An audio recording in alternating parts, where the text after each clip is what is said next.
Serial Parineeti में आ चुका है अब तक का सबसे बड़ा और धमाकेदार ट्विस्ट। इस बार प्रीत ने सबके सामने, आदित्य के सामने और यहाँ तक कि पुलिस के सामने भी खुद को निर्दोष साबित कर ही दिया है। असल में होता कुछ यूँ है, एक तरफ जहाँ निशा अपने दिमाग में एक बेहद गंदा और खतरनाक प्लान तैयार करती है, वहीं दूसरी तरफ मंदिर में बन रहे लड्डुओं में वो मिलाती है नशीला पदार्थ। इसके बाद जैसे ही लोग वो लड्डू खाते हैं, एक एक करके सबकी तबीयत बिगड़ने लगती है। पूरा माहौल अफरा तफरी में बदल जाता है और इसी मौके का फायदा उठाकर निशा प्रीत पर इल्जाम जड़ देती है। निशा सबके सामने ऊंची आवाज में कहती है, अब तो ये लड़की नहीं बचेगी, इसने सबके साथ इतना बुरा किया है। प्रसाद तुमने ही बनाया था ना, तुम ही यहाँ खाने का कॉन्ट्रैक्ट लेकर बैठी हो, अब जिम्मेदारी कौन लेगा। प्रीत हैरान रह जाती है और तुरंत जवाब देती है, मैंने कुछ नहीं किया है, खाने में मैंने कोई भी चीज नहीं मिलाई। सिर्फ मैं ही नहीं, मेरी तरफ के जितने भी लोग हैं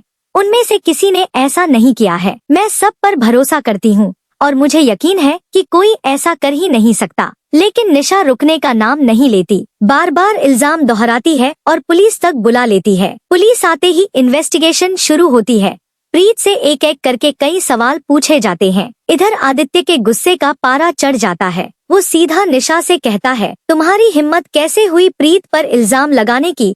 दोनों के बीच जोरदार बहस होती है, लेकिन निशा और भी ज्यादा जहर उगलने लगती है। इस बार प्रीत भी पीछे हटने वाली नहीं थी। वो सबके सामने कह देती है, हर बार ये और इसकी माँ मुझ पर और मेरी माँ पर इल्जाम लगाते हैं, लेकिन इस बार मैं चुप नहीं बैठूंगी। मैं चाहती हूँ कि पूरी जांच हो और सच सामने आए कि आखिर ये सब किसने किया है। और फिर असली सच सामने लाने के लिए निकाली जाती है सीसीटीवी फुटेज, जहां साफ साफ कैद होता है कि लड्डुओं में नशीली चीज मिलाने वाली कोई और नहीं बल्कि खुद निशा थी। जैसे ही यह सच सामने आता है, आदित्य सबके सामने निशा की जमकर बेइज्जती करता है, उसे खरी खोटी सुनाता है। प्रीत निर्दोष साबित हो जाती है, लेकिन दादी का मन अभी भी नहीं बदलता। दादी को अब भी लगता है कि प्रीत गलत है और निशा ही आदित्य के लिए सही लड़की है। इसी वजह से उन्होंने अपने पोते की शादी उससे तय की थी। लेकिन दोस्तों, ज्यादा वक्त नहीं लगेगा जब उनकी आंखों से भी पर्दा हटेगा, क्योंकि निशा आगे भी एक के बाद एक कांड करती जाएगी और प्रीत हर बार उसे मुंहतोड़ जवाब देती रहेगी। अब देखना होगा कि नीति इस बार अपनी बेटी निशा को कैसे बचाती है।